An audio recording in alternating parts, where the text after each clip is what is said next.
excited about being here talking to you guys. Very excited about Diontae Johnson. I think not only is he a tremendous football player, but a tremendous young man. I basically fell in love with him after spending time with him and dining with him and talking to him and seeing his passion for the game, his passion for wanting to be great, and his passion for his teammates. He did an outstanding job at Toledo, not only as a wide receiver, but in positions, special teams, as a returner. That's something that you can talk to Danny Smith about. But just tremendously gifted young man, the most natural catcher that I've seen in a while. He did have some concentration drops like they all do, but he's very gifted as far as catching the football.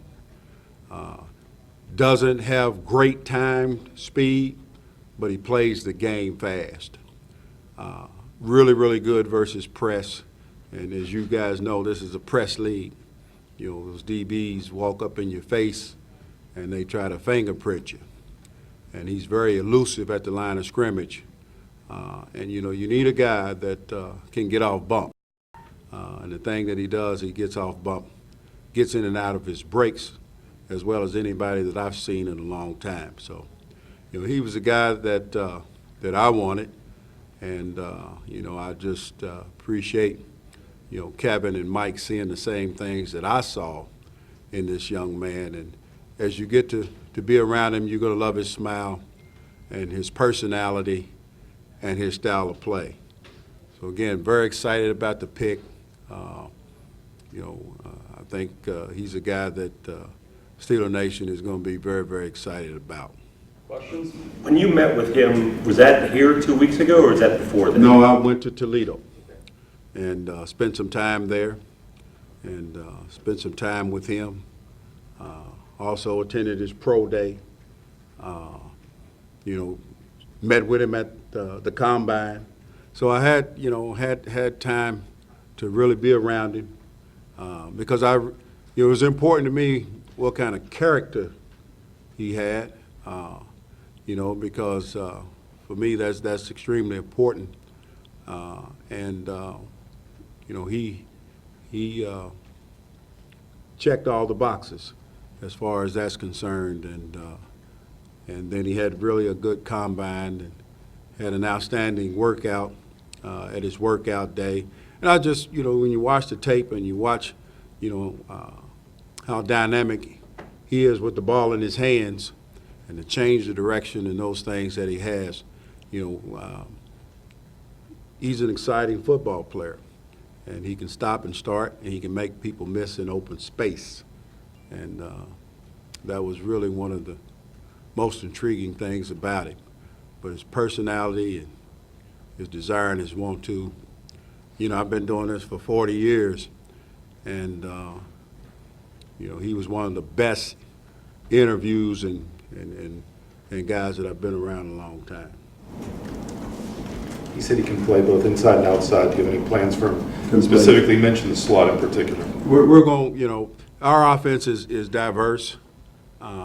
We really feel like that our guys have to be able to play both. And, you know, he can function outside and he can function inside. He did both at Toledo. We're going to put him in the best spot for us and the best spot to give him the opportunity to do the things that he can do.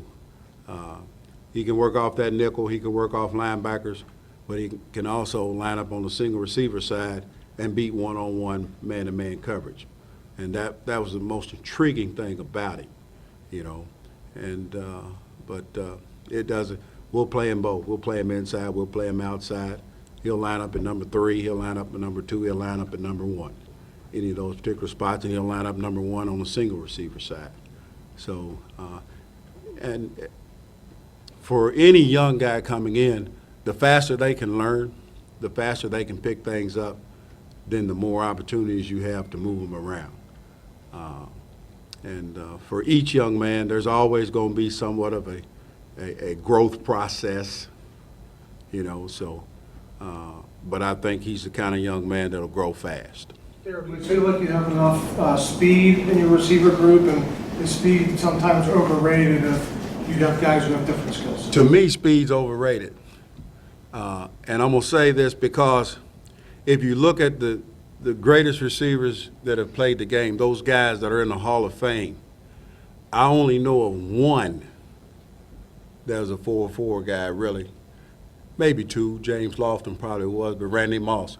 But you look at the rest of those guys, the Jerry Rices, the Chris Carters, the Michael Irvins, those kind of guys. Those guys are 4.5, 4.55 guys. One of them ran 4.6. I had a guy in Arizona, and he's going to be a first ballot Hall of Famer, and he was not a 4.4 guy, but he's a 4.4 player. And so speed to me is overrated because, now, don't get me wrong, you like to have that guy that can run really fast and run all the routes and make all the plays, but it's rare. It's very rare to have that. You know, a guy that played here and the Steelers' all-time leading receiver, what did he run? I'm talking about Hines Ward.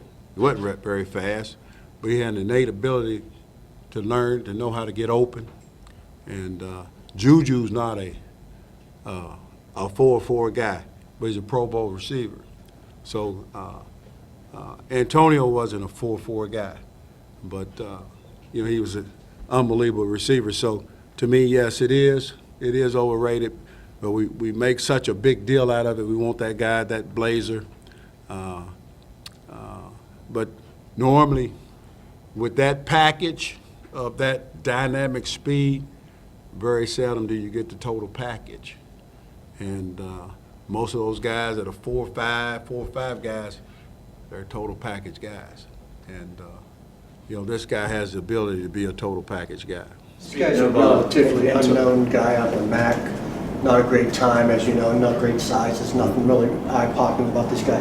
Is there a thought, well, maybe we can get this guy later? We know he could go here, but could we get him later? I mean, was there back and forth like that? There were so many people at his pro day, and there's so many coaches that I know that were that was at that pro day, and everybody raved about this kid. So he probably would not be around. I know for a fact that Tampa Bay was going to take him with their next pick. And I got cussed out by the Tampa Bay head coach that called me some names, you know, for taking it because that was his guy, you know. And so everybody that, you know, we all talk, we coaches talk, receiver coaches talk. That was the one guy that everybody talked about. He was the one guy that everybody said, there was not one guy that I talked to, and I talked to a lot of them, that did not like this guy. I'm not asking you if he's going to be as good as these guys, but if you look at the scouting report, like he's compared to Emmanuel Sanders, and he's 5'10", 183 out of a MAC school, and has a lot of the positive attributes that AB did as a player on the field. I'm not asking if he's going to be that good, but I mean, do you see some characteristics within him? As far as a player, yes, no question.